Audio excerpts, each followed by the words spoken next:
dirqama jireenya keessan keessatti yeroo hundumaa wanti sadii jiraachuu qaba. Barreeffatanii dasna jedha.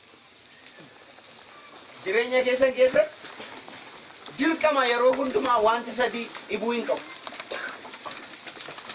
Kiristaanota waan taane kaayyoo qabna, waan bira ga'uu qabna. Wanti sadii jireenya keenya keessatti yeroo hundumaa jiraachuu qabu. Tokkoffaa yeroo hundumaa dubbisu. Huul ጊዜ ማንበብ. Macaafa qulqulluu yeroo hundumaa dubbisa. Macaafni qulqulluu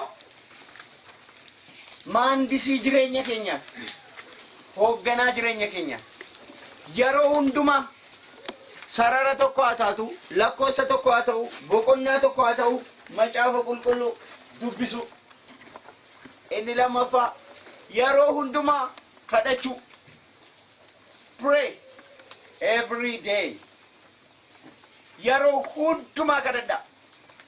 Yeroo hundumaa amma dandeessan Waaqayyoon kadhadhaa. Ganamas kadhadhaa, guyyaas kadhadhaa, galgalas kadhadhaa. Yeroo kadhattan Waaqayyo humna isin ilaachaa deema. Yeroo dubbistan macaafa qulqulluu kana keessaati daandii haaraa argachaa deema.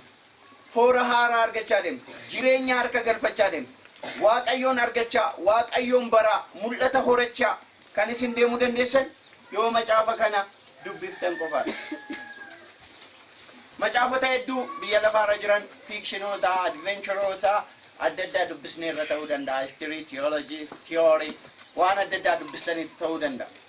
Garuu isaan caalaatti yommuu dubbiftanii jireenya kan isin argattan, ulfina kan isin argattan, simboo kan isin argattan macaafa qulqulluudha. Yommuu kadhattan yeroo hundumaa Waaqayyo fuulduratti bareedaa, simboo argachaa, guddachaa, ol dabalaa adeemtu jechaadha. Inni sadaffaa jireenya keessan keessaati dhibuu kan hin qabne irra deddeebi'ee ammas kanan dubbadhu qulqullummaa. Holy life.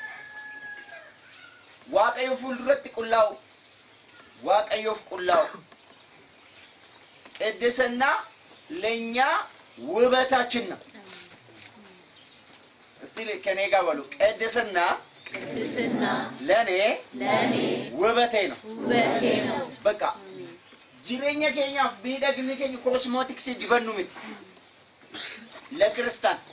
ለክርስቲያናፍ ኮስሞቲክስ ዲበኑ ምት ዮካን ሞ ሊፕስቲክ ዮካን ቻፕስቲክ ዲበኑ ምት ዮካን ኩሊ ኦፍረቲ ዲበነ ምት ዮካን ኡፈነ ምት ይቻ ባሬድኒ ኬኝ እንቸል ቀባ ቁልቁሉማ ኬኛ አሜን ከናፍ አኒ ዋንደ ኮስነቴሙ ነምበር ባዳቻ ዋንደ አኒ ጀልቀባ ስነቴሙ ጅሬኛ ኬሰን ጉቱ ሲንኬሳቲ ሲነርካ ቡኡ ከንን ቀምነ በዱ ከንን ቀምነ ዋን ሰዲ ራስን እንጀራ ተቆፋ የሮንዱማ መጫፈ ቁልቁሉ ማልጀቹ ዱብሱ ለማፋ የሮንዱማ ማልጀቹ ከደቹ ሰደፋ የሮንዱማ ዋቀዮ ቁልቁላ ሁሉ ጊዜ የትም ቦታ ከተማ ብትሄዱ ገጠር ብትሄዱ ካምፓስ የሮደምተን ማናበሩም ሳይሮደምተን ወልዳ የሮዱፍተን ካራረ ኢዶጂ ከሰን የሮ ሁንዱማ ዋቀዮን ቁልቁላኡን ጅሬኛ ከሰን ከሰ ጅረታናን